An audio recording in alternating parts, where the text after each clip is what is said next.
just that it's an unfair burden to place on the one unit owner who's looking for FHA approval. But there's always potential liability that you lost your sale because the association messed it up and didn't get the approval, which should have. Sure. What about the reality that the association cannot do the 10% because they're completely capped, and then you force them to have a reserve study that costs $5,000 that they can't afford anyway? Then they probably shouldn't be getting FHA loans. I mean, it sounds like you're defining an association that doesn't have an adequate budget. So if it doesn't have an adequate budget, who in their right mind is going to lend to them? I mean, I think it would fail in terms of being able to qualify. My other question is,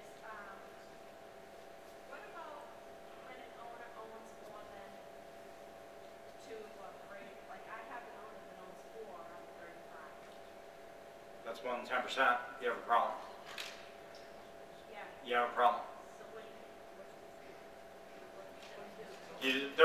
There are lenders other than, the problem is FHA, Fannie Mae, and Freddie Mac do approximately 80% to 85% of the loans in the United States. But there are local lenders, for example, some in this room, who warehouse they own. They keep them in-house. You might end up with an adjustable rate mortgage versus a fixed rate 30-year mortgage. But there are other avenues besides FHA, Fannie Mae, and Freddie Mac.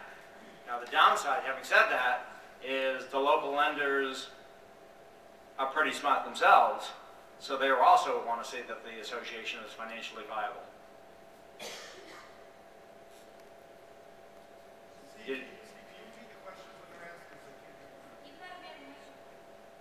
Okay, the question was, can you repeat the questions when they're asked?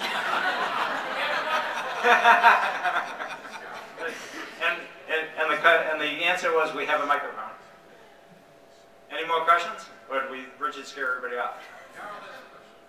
Steve, how about a condo association that has a requirement under city rules that 20% has to be owned by affordable, and there's one owner that owns the affordable and rents them out under a legal decision of the city? You're going to have a problem with the 20% of the total units. You're going to have a problem meeting you're not going to qualify for the 10%. In addition to that, when Patty gets into what Fannie Mae and Freddie Mac have as concerns, it seems like inclusionary zoning, affordable units, is a concern that at least Fannie and Freddie look at. So FHA is going to be concerned because you're more than 10%, but it's a problem. Carol? Dave, she's bringing the microphone. Carol's bringing the microphone up. How long does it take to turn around an approval on one of these? What HUD told me, if we can do a DELRAP approval, which is the lender approval, yeah. Which I did my first one today, so I think I'm the first one to submit a DELRAP approval to HUD, so I'm very happy about that. That just basically could take a few weeks depending how quickly you can get the documentation in. If it has to go down to HUD for them to approve the project, they told me it's probably 4 to 5 weeks right now. Okay, so we should start now then. You should start now, absolutely. All hell is going to break loose on February 1st is my prediction. Go on vacation. Go on vacation. Any more questions? Carol, Dave Abel? Who and how are you tracking what units have FHA approved? Who and how are we tracking which units are FHA insured? The minimum percentage who's tracking it? Well, in terms of how many loans that FHA will take, we tell these. Well, there's two answers. Patty, we put it on the lender. We don't think the association should be tracking FHA insured loans, and our answer to the question of how many are FHA insured to the lender questionnaire is unknown. You won't even see, you shouldn't really see that anymore because HUD is requiring that we have to track it by going into their system, which is FHA Connections, and literally having to plug in the addresses into their system to verify verify if it is or isn't FHA insured.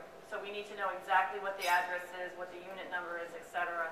They said at one point that they were going to somehow post it for every project. If you pulled up an address, they'd be able to pull it up, but that hasn't happened yet. So I have to go in literally, individually, each unit number and see if it's FHA insured. But the onus is on us now, so. The condominium managers and board members should be hearing the answer that, don't worry about it. That's not the association's problem. No, we have to It's go the lender's problem. directly to HUD and verify through their system whether it's FHA insured or not.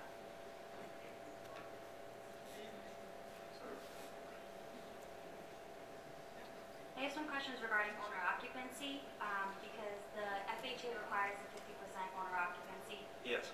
To legally determine your owner occupancy without liability, we state that we're assuming so, but what about owner occupancy with owners who have family living in the unit, or if the owner is dead and is in an estate, and specific things like that? How would we determine those positively? Just individually ask you? Patty can answer better than I can, but I think Fannie Mae, for example, would say that one owned by the parents but lived in by the children is not an owner-occupied unit. That's correct. And So unfortunately, that's not going to qualify as owner-occupied. along with an owner, say the owner passed away, the unit's been put into an estate. If it's vacant while the owner has passed away, would you consider that owner occupied? That would be considered owner occupied.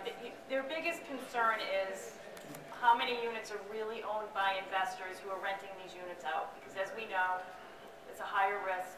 So that's the biggest concern. If you have a vacant unit because of that reason, that would be considered owner occupied.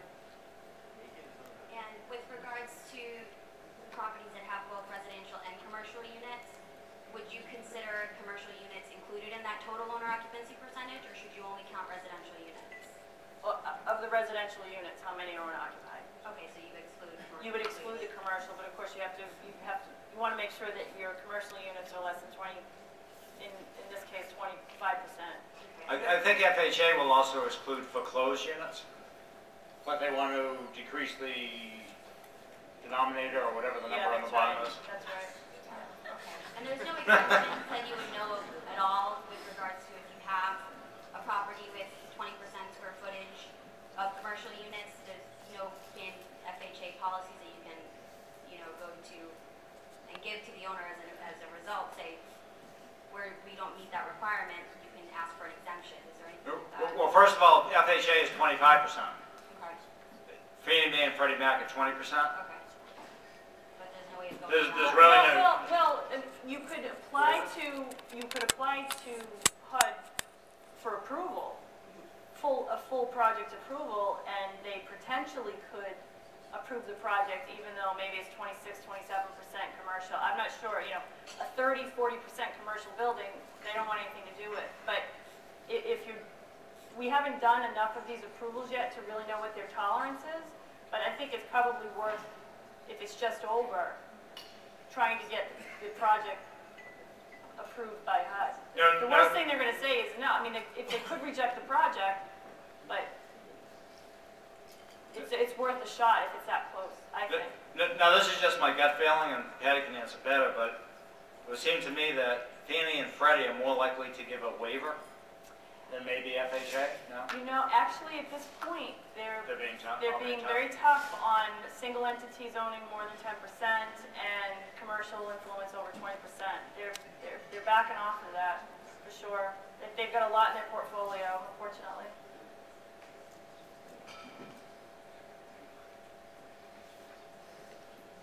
What if all those single entities are insured by FHA? Does that violate the unit owner occupancy or the 10% rule? No. No. No, as long as you don't exceed the FHA exposure in that project. Is that right? No, what I'm suggesting is, Carol, can you bring back the microphone? I